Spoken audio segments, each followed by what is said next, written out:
Bendiciones, queridos amigos y amigas. Bienvenidos a un programa más de la Biblia TCB comentada. Y aquí seguimos con el libro de Habacuc, nuestro último lanzamiento del Antiguo Testamento, versión TCB. Un libro poderoso, un libro muy especial. Y hoy vamos quizás con el de los versículos más trascendentales del Antiguo Testamento que está en el libro de Habacuc y que influenció a grandes nombres, no solo del Nuevo Testamento, como a Pablo, al autor de Hebreos, y la teología paulina, sino que va a influenciar también a Lutero. Quizás el gran pilar de la Reforma Protestante realmente está conectado con el texto que vamos a estudiar hoy. Así que deja ya desde ahora tu like, comparte ese contenido con todas las personas, comenten, por eso se llama Biblia TCB comentada, para que ustedes puedan dejar sus comentarios también. Descarguen aquí abajo el PDF del texto, y si no descargaron todavía o si no leyeron todavía nuestro libro de Habacuc versión TCB, es un buen momento para hacerlo también. Y para seguir hablando de nuestro querido profeta Habacuc, tengo una invitada más que especial por el día de hoy, que es mi querida Rebeca. Bienvenida, Rebeca, ¿cómo estás? Muchas gracias, profesora Esther. Feliz y contenta de estar aquí. Bueno, la verdad es que me siento muy bendecida de poder compartir este versículo por primera vez aquí. Entonces, ¿es tu primera vez en la Biblia? Sí. Que se ve comentado. ¡Wow! Bueno, sí, y bueno, a darle con todo. Que sea de bendición también para todos los que nos van a ver. Muy bien. Desde Perú tenemos a Rebeca aquí. No sabía que era la primera vez, así que si ustedes también están viendo, llegar aquí a este video aleatoriamente por primera vez, déjenme en los comentarios para que podamos saludarles de manera más intencional. Muy bien, y vamos con el texto, Rebeca, de Habacuc, capítulo 2, versículo 4. Voy a pedir que con esa voz, Rebeca es de las mejores cantantes que tenemos en Semisud actualmente, así que con esa voz tan linda que Dios te dio, con todo el don, y vamos a pedir que leas el texto de Habacuc. Ok. Los malvados son orgullosos, pero fracasarán. Mas el justo, por su fe, vivirá. Ok. Una fe reflejada en su fidelidad a Dios. Yo creo que fue intencional. Ya les vamos a explicar por qué esa pausa tan dramática aquí en la lectura del texto. Muy bien. Así que tenemos: los malvados son orgullosos, pero fracasarán. Mas el justo por su fe vivirá. Un clásico. Ese es de los clásicos así de la Biblia. Como mencioné, Pablo vuelve a citarlo en quizás la catedral de la fe, que dicen que es la carta a los romanos, en Romanos 1:17. Y muchos textos de Lutero reflejan que ese fue el texto que le llevó a convertirse realmente a Jesús, y de ahí nace toda la Reforma Protestante. También Pablo, en su otra carta auténtica, que tiene una teología muy cercana a la de Romanos, en Gálatas 3, creo que es Gálatas 3:11, Pablo vuelve a citar este texto. Y también el autor de Hebreos, que ya hoy la tradición y la erudición ya descartó la autoría paulina. No sabemos quién es el autor de Hebreos, pero también cita ese texto en Hebreos 10:38 de que el justo por la fe vivirá. Pero vamos, cuando leíste el texto, la primera vez que lees, primero yo creo que nosotros sabemos bastante bien la parte de más el justo por su fe vivirá, pero no teníamos idea del contexto que está eso en Habacuc, ni lo que decía antes, ni esa parte que la TCB añade posterior. Así que leyendo el versículo completo de Habacuc, ¿cuál es la primera idea que viene en tu mente? Bueno, la verdad es que yo veo aquí, o sea, siento que esto es como que algo muy importante, ¿no? Incluso dentro de nuestra realidad. Y me surge una pregunta, ¿no? ¿Qué significa ser malvado o orgulloso? Muy bien, ese texto en Habacuc, él está hablando de una destrucción, de la invasión. Él habla mucho en el texto de los caldeos, que los caldeos representan a los babilónicos. Y los babilonios fue lo que Dios usó, el imperio de Babilonia, para castigar o para disciplinar, es la mejor palabra, a su pueblo. Y ellos eran malvados, y ellos eran orgullosos, y ellos eran arrogantes, ellos eran terribles. Y entonces Habacuc, cuando Dios responde de que él que está levantando los caldeos para disciplinar al pueblo de Israel, él queda, pero ellos son perversos, ellos son malos. Y entonces en esta respuesta de Dios, él va a hablar así: ellos son malos, son arrogantes, ellos son orgullosos. Y ese texto aquí tiene que ver mucho con el tema de justicia y confianza. Quizás sea una de las palabras, confianza sea una palabra clave en ese texto aquí. Y cuando hablamos de confianzas, la idea que el texto, leyendo todo el contexto, da para los malvados y orgullosos o arrogantes también, son los que tienen mucha autoconfianza. Los que confían en sí mismos.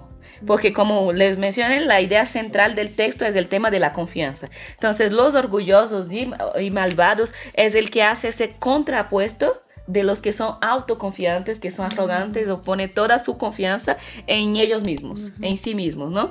Y de ahí viene su orgullo, ese orgullo, esa idea de orgullo propio, pero no hay un orgullo positivo cuando yo digo, ay, estoy muy orgullosa de ti. No, es ese orgullo de esa autoconfianza exacerbada, de que no confía en Dios, sino en uno mismo. Y es otro texto que siempre me viene a mente, que creo que siempre la gente interpreta medio distorsionado, es el texto, ay, maldito el hombre que confía en el hombre. Uno usa ese texto como para confiar en los demás, pero ese texto, si vemos, él está hablando de una autoconfianza, maldito el hombre que confía en sí mismo. Esta es la exégesis de ese texto, más o menos conectado con este texto de Habacuc, cuando él dice los malvados, que está hablando de los que no temen a Dios, que no tienen el temor a Dios, de los que no tienen fe incluso. Y orgullosos son los que son jactantes o que son arrogantes porque son muy autoconfiantes. Ellos confían en sí mismos. Ok, muy interesante la verdad, porque yo puedo aplicarlo hoy en día, ¿no? Creo que la arrogancia es una de las cosas que más daño hace el ser humano, ¿no? Es de las características que la Biblia es bien fuerte, decir que Dios resiste a los soberbios, ¿no? Dios resiste a los arrogantes. Así que aunque se declare cristiano, aunque cree que Jesucristo es el Mesías y somos arrogantes, tenemos una resistencia de parte de Dios, y eso es algo que tenemos que tomar muy en serio. Y ahí viene el clásico de hacer ese contrapuesto aquí, más el justo por su fe vivirá. ¿Y tienes alguna pregunta? Claro que sí. Justo iba a hacer la pregunta. Ahora, ya hemos entendido el significado de los malvados, orgullosos, y ahora me gustaría saber cuál es el significado, qué significa ser justo. Ok. El justo en todo el contexto judío está muy conectado con el tema de la ley. Y la ley significa también el tema de la justicia. Okay. Entonces, los justos son los que viven, vamos a decir, viven la justicia, o los que viven la justicia son los justos. Y la ley, o viven la ley, practican la ley, esa ley que viene de Dios, que aquí toda la Torah. Entonces, la idea de justo para ellos, los justos son los que tienen una vida piadosa. ¿Por qué? Porque viven la justicia por medio de la ley de Dios. Entonces, toda vez que ellos dicen el justo, en los salmos, por ejemplo, habla mucho el justo y los malvados. El justo es justamente las personas que no confían en sí mismas, sino que confían en Dios. Confío en Dios a punto de vivir bajo las perspectivas o los parámetros de Dios, las directrices de Dios, que es la ley. Entonces, el justo es justamente lo opuesto de lo que el texto está llamando de orgullosos. Son los que tienen una vida de confianza en Dios. Y aquí es donde entra una palabra, que es la palabra fe, que viene del hebreo, y esa es la palabra clave de este texto, que viene del hebreo emuná. Y emuná puede ser traducida como fe, sí, pero nosotros entendemos la fe como esa idea de confianza en Dios. Es cierto, pero en un contexto hebreo, la fe puede ser traducida de varias maneras. O las maneras más comunes de traducción de emuná puede ser traducido como fe, sí, pero emuná es mayormente traducido en el hebreo como fidelidad. Y esto lo cambia todo, porque mas el justo por su fe vivirá. Para mí, por lo menos, es diferente de el justo por su fidelidad vivirá. ¿Y por qué eso cambia bastante?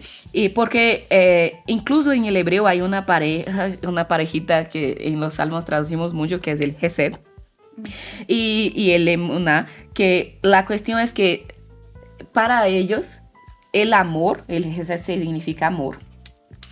Y el amor siempre viene acompañado de la fidelidad. Si no hay fidelidad, para un judío no hay amor.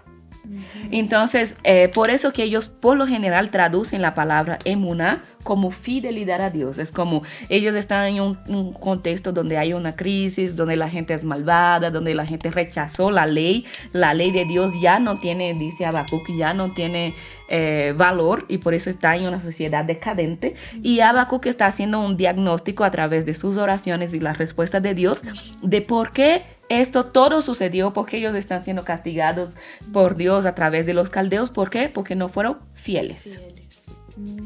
¿No fueron fieles a qué? A la alianza, al pacto, a los mandamientos, a la ley. Entonces, la mayoría de, por ejemplo, Habacuc es uno de los libros que en Qumran, cuando descubrieron los rollos del Mar Muerto, que descubrieron un comentario de Habacuc 1 y 2, el capítulo, el Pesher de Habacuc se llama. Y entonces en ese comentario, por ejemplo, de Qumran, que es un texto más antiguo y que creemos que es más cercano a la interpretación originaria exegética del hebreo, ellos traducen como fidelidad. Y la Septuaginta griega es que va a hacer un giro más hacia fe. Y aquí ese fe, por ejemplo, la mayoría de las versiones que tenemos al latín, al español, ya llega como fe vivirá en lugar de fidelidad vivirá. ¿Por qué? Porque ya viene de una influencia griega, y por medio de esa fe, como mencioné, es un texto clásico, Pablo va a construir toda su teología de la justificación. Entonces, los que son muy paulinos en esa teología de la justificación prefieren la traducción de fe. El justo por su fe vivirá. De aquí es que Pablo construye toda la sola de sola fide, que es la sola fe que tanto estudiamos aquí en la época de Reforma Protestante. Así que Pablo, usando la idea de fe, tanto en Romanos como en Gálatas, e incluso en Hebreo también, porque Hebreos va a trabajar todo ese tema de la fe, incluso nuestro clásico de fe, que es lo que no podemos ver, y todo esto es de Hebreos 11, ¿no? Entonces ellos usan la tradición fe, pero la tradición judía, realmente anterior a Pablo, usa mucho más la palabra fidelidad. Y es más, la Septuaginta hace una cosa que es aún más interesante, la Biblia de los 70, porque la Septuaginta no solo pone fidelidad, pero pone el sujeto como Dios.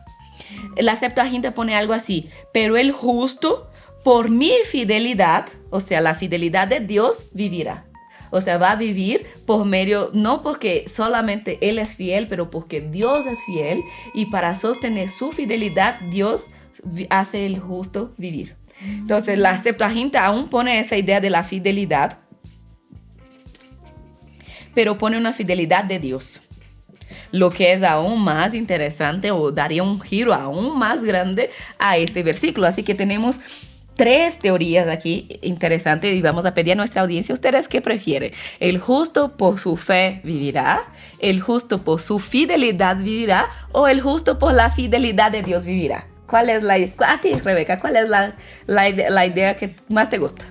Me gusta bastante que el justo por su fidelidad vivirá. Muy bien, a mí también. Yo soy partidaria aquí del grupito de la fidelidad. ¿Por qué? Porque es más que una fe en el sentido de creencia, sino si es una fe, lo que la TCB en el Nuevo Testamento tradujo siempre como fe por identidad.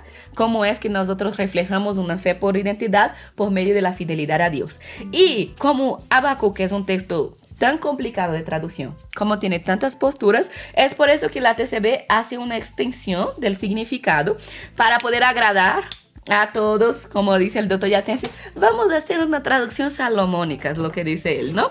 Y ahí pusimos el clásico, más el justo por su fe vivirá, porque no podemos disparatar toda la teología paulina de la justificación por fe, pero en la TCB hicimos esa aclaración, que es un texto propio de la TCB, que es una fe reflejada en su fidelidad a Dios, para que queden bastante claro que no solo es una cuestión intelectual, sino es principalmente una cuestión testimonial, que nosotros tenemos que vivir nuestra fe siendo fieles a Dios en todo. Muy bien, Beca, ¿qué piensas de todo eso? Wow, realmente me gustó bastante este análisis. Y como le decía antes, ¿no? Creo que esto lo llevo mucho a la realidad, a la que hoy en día podemos entender un nuevo significado de fe, ¿no? Uh-huh. Que es a través de la fidelidad a Dios. Y bueno, feliz, contenta de compartir esto. Muy bien, así que esperamos que nuestra audiencia también sea fieles, tengo esa fe que se refleje por medio de la fidelidad, y pon aquí en los comentarios una fe reflejada en la fidelidad. Esa es nuestra frase de hoy que vamos a llevar aquí, y sigan disfrutando la lectura de Habacuc versión TCB, que es un libro pequeño pero poderoso. Habacuc es lindo, profundo, y vamos a seguir estudiándolo aquí en nuestros programas de la Biblia TCB comentada. Que Dios les bendiga mucho. Agradecemos a Rebeca por esa brillante participación aquí, y nos vemos la próxima semana. Bendiciones.